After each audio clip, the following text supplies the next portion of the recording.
하나님이 세상을 이처럼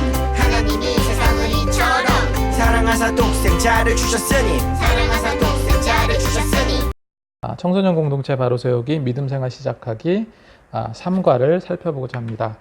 3과 제목이요. 지난주에 교회는 왜 다녀야 하나요? 2과 했었고, 성경은 어떤 책인가요? 이 부분에 대해서 살펴보고자 합니다. 어떤 책이든지 그 책에는 목적이 있습니다. 책의 내용이라든지 목적이 있어요. 그리고 이제 소설책 같은 경우 어떻습니까? 반드시 주인공이 있어요. 어떤 사건도 있고 좀 재미있는 요소들을 이제 많이 이제 가미하면서 소설책을 이제 우리가 재미있게 읽게 되는데, 소설책엔 반드시 주인공이 있습니다. 그리고 주인공은 대부분 그 소설책의 내용을 주도하죠. 그래서 어떤 책이든지 그 책을 읽으려고 할 때 그 책이 의도하는 바가 무엇인지를 찾는 것이 굉장히 중요하다고 생각합니다. 성경도 다르지 않습니다. 성경도 책이에요. 물론 이제 일반 책과 다른 점은 성경은 성령의 감동에 의해서 쓰여진 책이기 때문에 우리의 어떤 영생에 도움이 되고 믿음을 더욱더 확장하고 믿음의 뿌리를 더욱더 견고하게 내리기 위한 굉장히 유일한 그리고 유익한 책이죠. 마찬가지로 소설책에서 주인공의 의도를 파악하고 또 주인공의 어떤 상태를 이해하는 것이 필요하듯이, 뭐 소설책 아니라도 다른 책도 다 마찬가지죠. 성경책도 마찬가지로 성경책을 왜 쓰게 되었는가, 성경책이 왜 필요한가라는 그 책을 쓰게 된 그 목적과 의도를 찾는 것이 굉장히 중요하다고 생각을 합니다.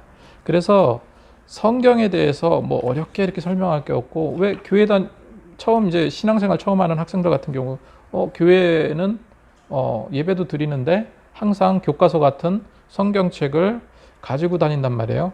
그럼 이걸 왜 가지고 다니는지, 이게 왜 필요한지를 설명해 주는 것이 필요하겠죠. 간단하게 성경은 어떤 유익이 있고, 또 이 성경은 우리 삶에 어떤 변화를 주고 우리는 어떻게 사용하고 하는 부분들을 정확하게 가르쳐 줄 필요가 있다고 생각합니다. 성경에 대해서 성경은 이런 거다 라고 오늘 주제 말씀이기도 한데요. 디모데후서 3장 16절 17절 말씀에 보면 성경에 대해서 이렇게 기록하고 있습니다. 모든 성경은 하나님의 감동으로 된 것으로 교훈과 책망과 바르게 함과 의로 교육하기에 유익하니 이는 하나님의 사람으로 온전케 하며 모든 선한 일을 행할 능력을 갖추게 하려 함이라, 이렇게 기록하고 있거든요. 그러니까 하나님의 감동으로 기록됐다는 거, 영감으로 기록됐다는 거, 물론 사람이 기록됐고 각기 다양한 재능, 각기 다양한 지필자의 어떤 특색이라든가 특징이 있지만 공통적으로 하나님에 의해서, 성령에 의해서 성령님의 감동대로 기록이 되어 있고 의도한 바로 기록이 되어 있다는 것, 그리고 이것은 교훈과 책망과 바르게 함과 의로 교육하기에 유익한 책이다.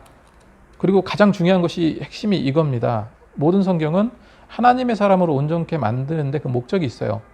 하나님의 사람을 되게 하는데 목적이 있다 하는 거죠. 그래서 성경은 우리에게 그런 것을 가르쳐주고 있고요. 로마서 10장 17절에 있는 말씀처럼 믿음은 들음에서 난다. 들음은 그리스도의 말씀으로 말미암았다 기록하고 있죠. 그래서 말씀이 우리 신앙을 더욱더 견고케 한다는 것을 아이들에게 가르쳐 줘야 한다는 겁니다. 그리고 성경은 무엇을 가르쳐 주고 있나, 우리에게 무엇을 성경을 보는 목적이라든지 성경이 우리에게 가르쳐 주는 것이 무엇인가라고 이야기할 때 요한복음 20장 30절 31절 말씀이 중요하다고 생각을 합니다. 여기서 보면은 31절 끝머리에 보면 또 너희로 믿고 그 이름을 힘입어 생명을 얻게 하려 함이라. 성경책이 어떤 책이라고요? 생명을 얻게 하는 책이다 하는 거죠.